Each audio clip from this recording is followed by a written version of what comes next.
In a modest suburban home, nestled among Earth's last untouched forests, 10-year-old Roger Wolf sat cross-legged on the floor of his room. His small hands expertly guided a toy spaceship through an imaginary battle, the hum of his voice mimicking laser fire. The boy's laughter echoed faintly, a tender moment of innocence shielded from the storm that raged in the skies outside.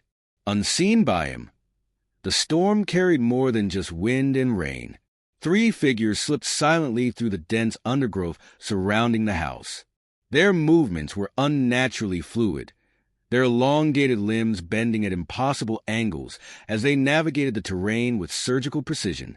The assassins, alien operatives from the Galactic Empire, were clad in matte black armor that absorbed light, rendering them nearly invisible. They spoke in muted clicks, their language efficient and devoid of emotion, as they confirmed the target's location. Inside, Roger was oblivious to the looming danger. He wasn't supposed to be here tonight. His father, General Paul Wolf, had insisted he stay at the military compound, where security was airtight. But Roger had begged for one more night at home, promising to return in the morning.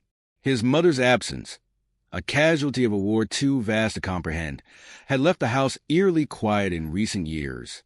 For Roger, the walls of this home still held the warmth of family, a warmth he desperately clung to.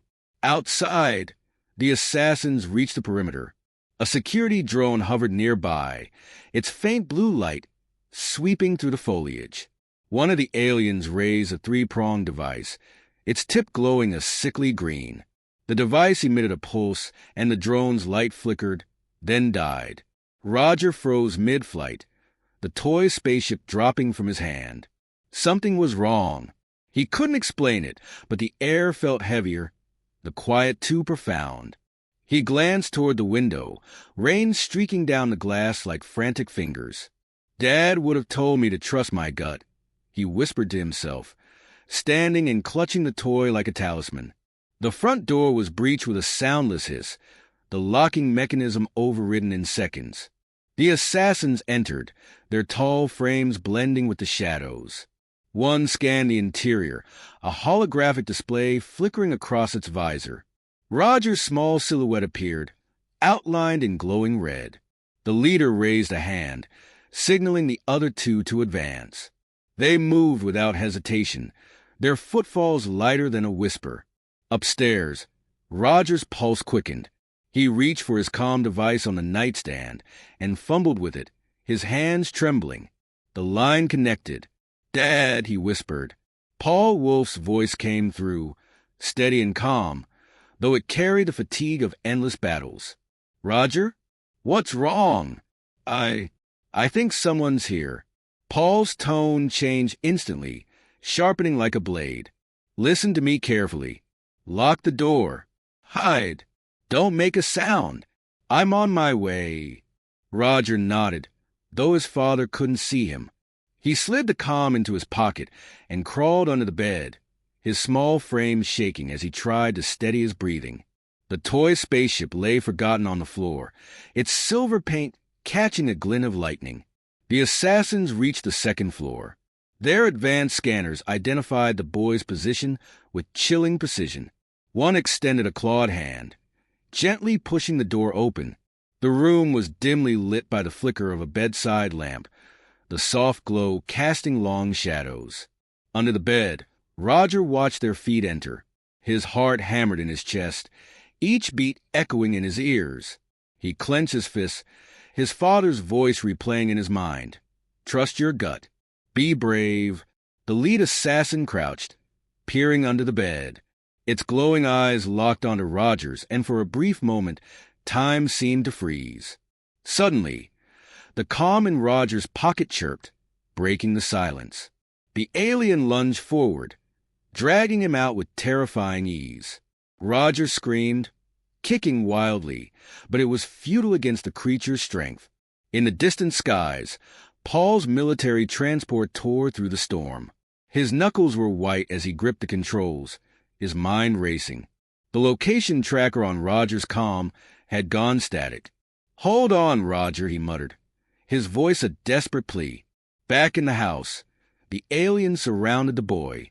Their leader activated a small device, projecting a live feed to the Galactic Empire's command ship. This wasn't just an assassination. It was a spectacle, a warning to humanity. Roger, trembling but defiant, glared at the creatures. "You think this will scare my dad? He'll find you. He'll make you pay." The leader tilted its head, as if amused. It raised a sleek metallic blade, the edge shimmering with an unearthly glow. Without hesitation, it brought the weapon down. Paul arrived minutes later, but it was already too late. The house was eerily quiet again, save for the soft hum of the comm device discarded on the floor. He found Roger lying motionless, the toy spaceship still clutched in his small hand. Paul sank to his knees, his face a mask of anguish that quickly twisted into something colder, darker. He gently took the toy from Roger's grasp and placed it in his own pocket, a silent promise. The Galactic Empire's live broadcast cut through the galaxy, their message clear. The legend of Paul Wolf would end here, but they had made a grave mistake. Paul rose slowly, his eyes filled with a fury that seemed to consume the room. "You wanted me," he whispered, his voice low and menacing. "Now you'll have me." He turned and walked out of the house, each step heavy with purpose. Somewhere far away, an alien commander smirked at the success of their mission, unaware they had just unleashed humanity's darkest storm. The news of Roger Wolf's death spread like wildfire across human colonies and allied systems. The Galactic Empire had intended it as a display of dominance, a message that even humanity's greatest warriors were powerless against their might. But for Paul Wolf, it was not a challenge to endure. It was a war to finish. Paul sat in the dimly lit war room of Earth's orbital command station, his figure slouched but brimming with a menacing stillness. Before him, holographic projections of the Galactic Empire's military infrastructure hovered in the air, casting faint blue light across his scarred face. The lines around his eyes were deeper now, carved by grief and rage. Admiral Marcus Lane entered the room cautiously, his boots echoing against the metallic floor. Lane was one of Paul's oldest friends, having served with him in the trenches during the Mars Rebellion. Though he was no stranger to the horrors of war, Lane hesitated as he approached. Paul was no longer the calm strategist he had once known. There was something feral in his demeanor now. "Paul," Lane began softly, "the Council wants answers. They're questioning whether retaliation is worth the cost. They think we should negotiate, find a way to—" Paul's head snapped up, his glare cutting Lane off mid-sentence. "Negotiate?" His voice was sharp, each syllable laced with venom. "They killed my son, Marcus. They didn't just kill him, they broadcast it. They wanted me to watch." Lane nodded solemnly, understanding the weight of the words. "I know, but this isn't just about you. If we move without a plan, countless lives could be lost." Paul rose from his chair, towering over Lane. "Then we make a plan, a real one. But make no mistake, this isn't about politics or strategies or alliances. This is personal, and I will end them." Lane took a deep breath, weighing his response carefully. "If we're doing this, you'll need a team, the best we have, men who know how to fight on their terms." Paul turned back to the holograms, his voice steady but cold. "Then give me the ghosts." The ghosts were a Black Ops unit shrouded in secrecy, their missions classified even beyond Earth's military hierarchy.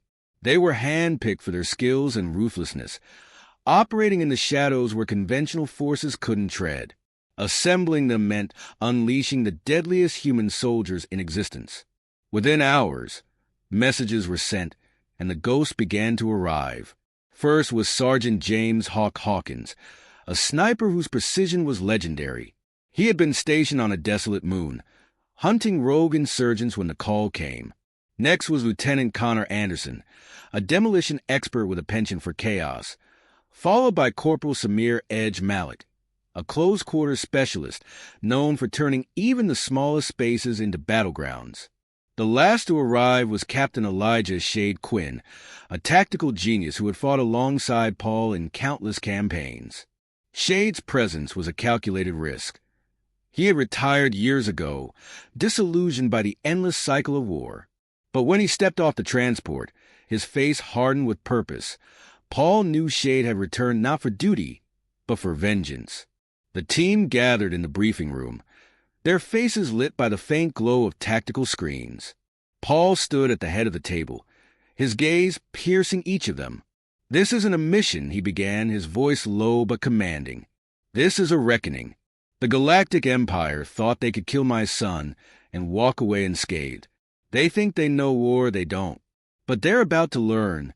Hawk leaned back in his chair, arms crossed. "What's the play, General? We going in loud or quiet?" Paul tapped a button on the console, and the hologram shifted to display a sprawling alien fortress. The Imperial Nexus, a heavily fortified base orbiting a distant star. This is where their high command operates.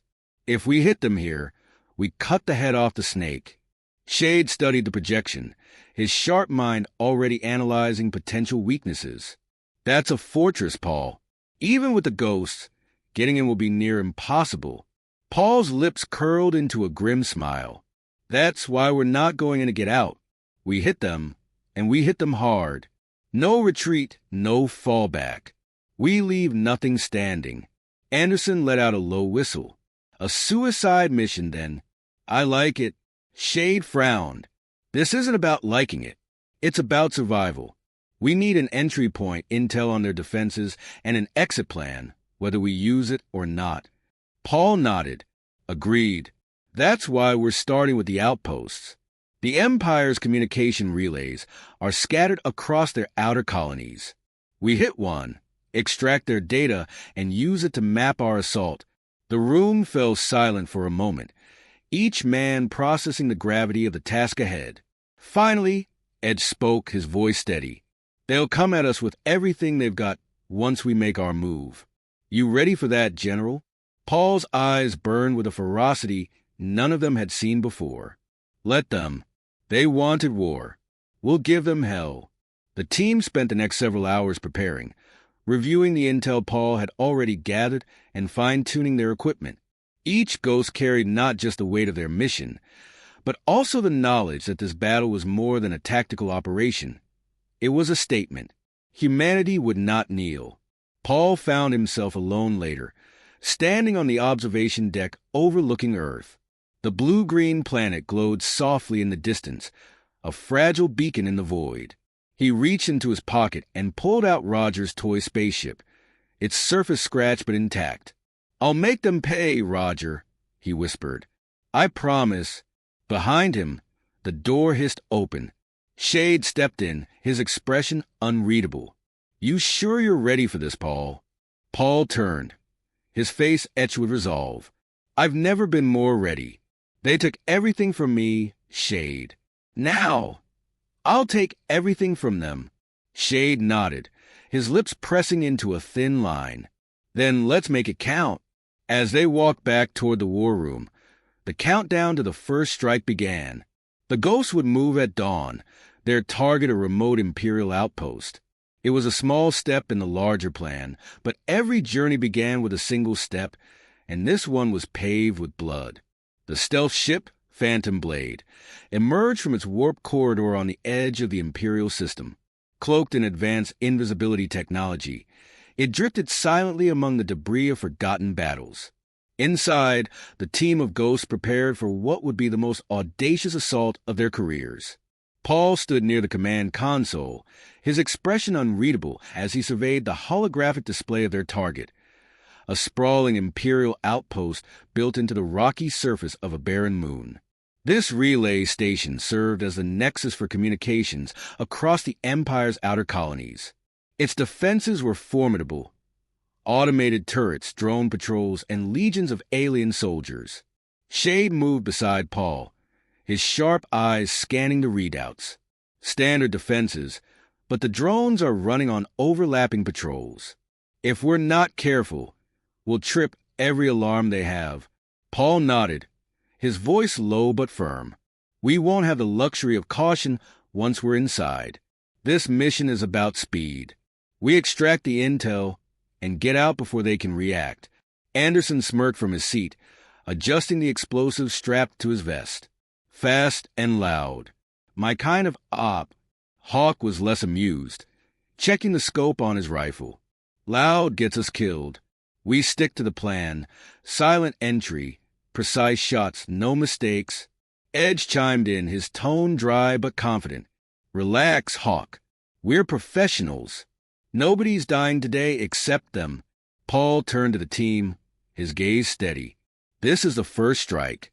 We send a message tonight, not just to the Empire, but to everyone watching. Humanity doesn't break. We don't kneel. Let's remind them why they should fear us. The ghosts nodded in unison, their resolve unshaken. The Phantom Blade deployed them in a rapid drop, the team descending in sleek, gravity-neutral pods that landed with a softness on the moon's surface. The barren landscape stretched endlessly, the only landmark the towering spires of the relay station ahead. Shade led the way, his movements precise and deliberate. The ghosts advanced under the cover of darkness, using the rocky terrain to avoid detection. Hawk took position on a high ridge, his rifle trained on the station's entry point. 2 guards by the main gate. Hawk whispered over the comms. "I've got the one on the left. Take them out," Paul replied. A faint pop echoed in the stillness as Hawk fired, his shot clean and lethal. The second guard fell a heartbeat later, courtesy of Edge's silenced pistol. The team moved quickly, bypassing the gate and infiltrating the outer perimeter. Inside, the relay station was a labyrinth of corridors and towering servers. The air hummed with the low-frequency vibrations of machinery, a constant reminder of the Empire's technological prowess. Shade guided them through the complex, his tactical mind anticipating every turn and potential threat. They encountered minimal resistance at first, isolated patrols that were swiftly neutralized. But as they reached the central data core, alarms blared to life. "Damn it," Edge muttered, taking cover behind a console as alien soldiers poured into the room. Paul's voice cut through the chaos. "Hold your positions. Anderson, seal the doors. Shade, get that intel." Anderson moved with practiced speed, deploying a shaped charge that fused the entrance shut. "That'll hold them for now." Shade was already at the terminal, his fingers flying across the interface as he bypassed layers of security. "This isn't a basic relay," he muttered. "There's high-level encryption here, plans, fleet movements, troop deployments. They weren't just broadcasting. They were monitoring us." Paul's jaw tightened. "Then take everything. Leave nothing for them to hide behind." The firefight intensified as more soldiers arrived, pounding against the sealed doors.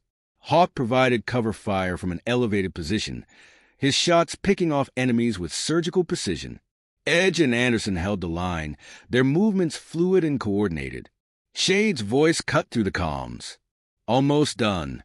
30 seconds. "We don't have 30 seconds. Hawk barked, reloading his rifle. "They're bringing up heavy units." As if on cue, the sound of approaching machinery rumbled through the corridors. An armored exosuit lumbered into view, its twin cannons spinning to life. Anderson grinned, reaching for the detonator clipped to his belt. "You want heavy?" "I've got heavy."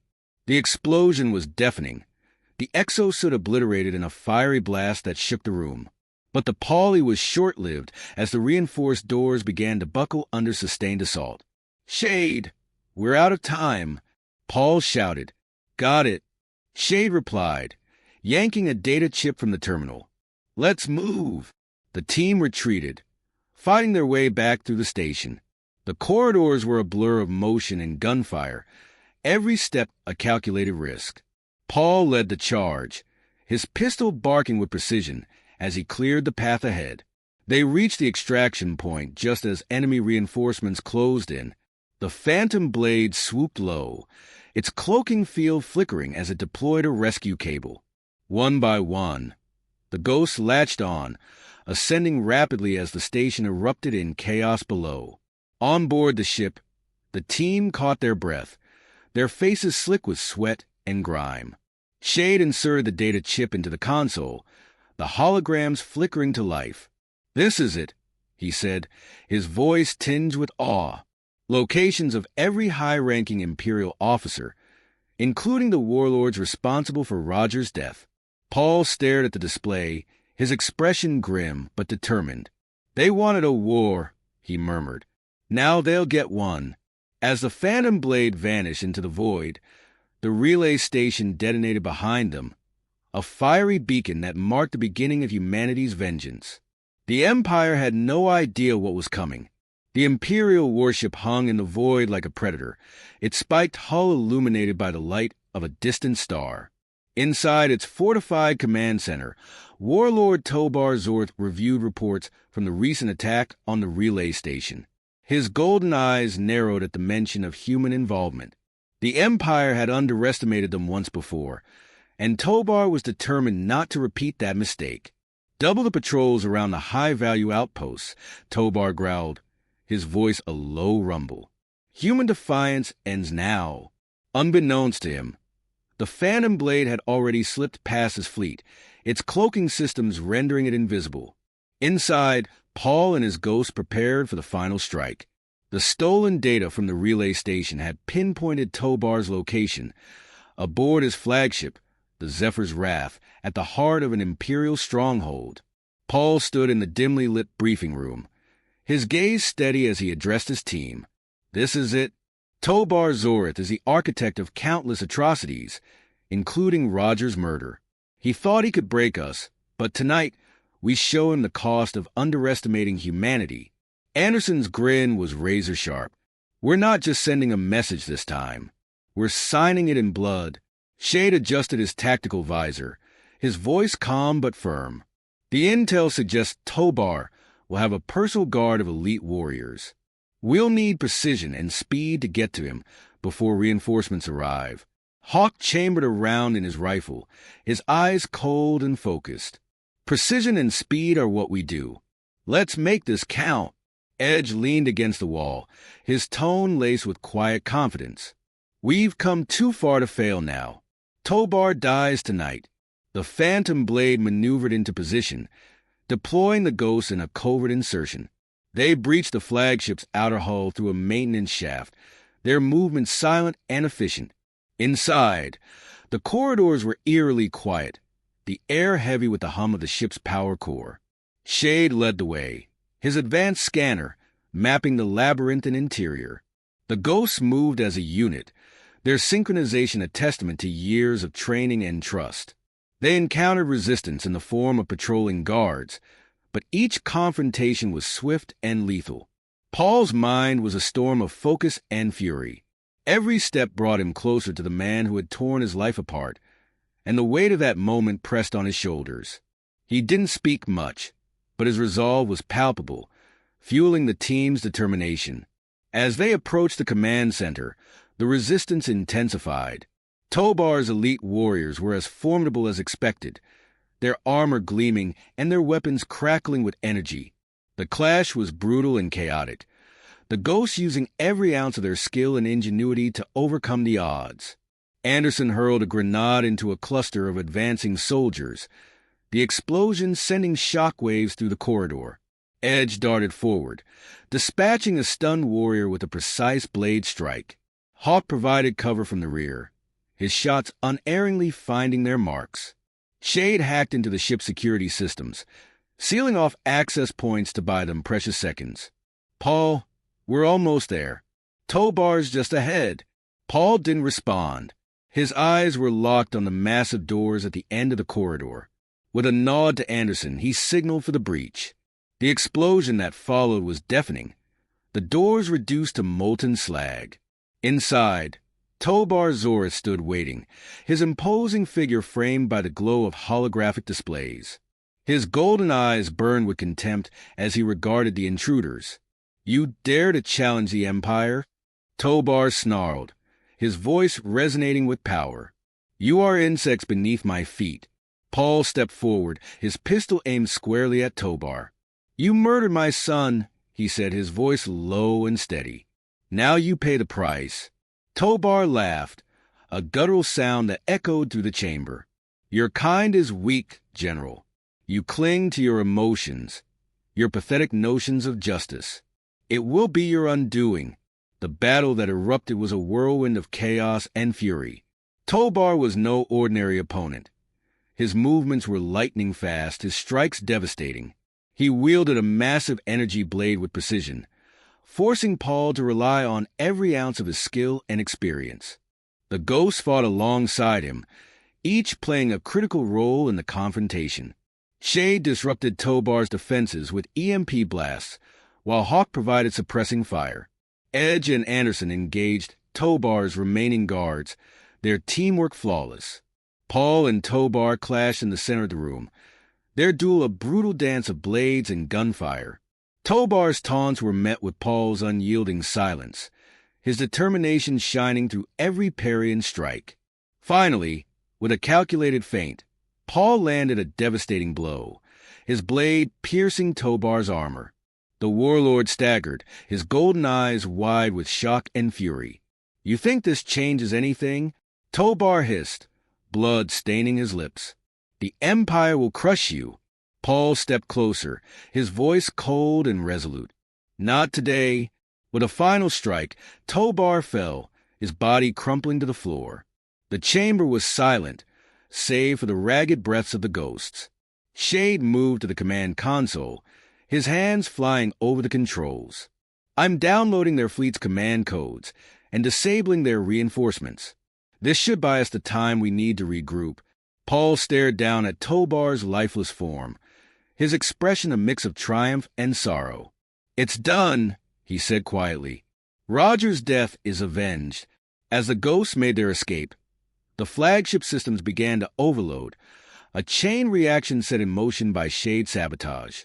The Phantom Blade picked them up just as the Zephyr's wrath exploded in a brilliant cascade of fire and debris. Back on the ship, the team gathered in the mess hall, their exhaustion evident, but their spirits unbroken. Paul raised a glass, his voice steady but filled with emotion. To Roger, he said, his gaze meeting each of theirs. "And to humanity. We fight for the living and honor the fallen." The ghosts echoed his toast, their unity stronger than ever. The Empire had suffered a crushing blow, but the fight was far from over.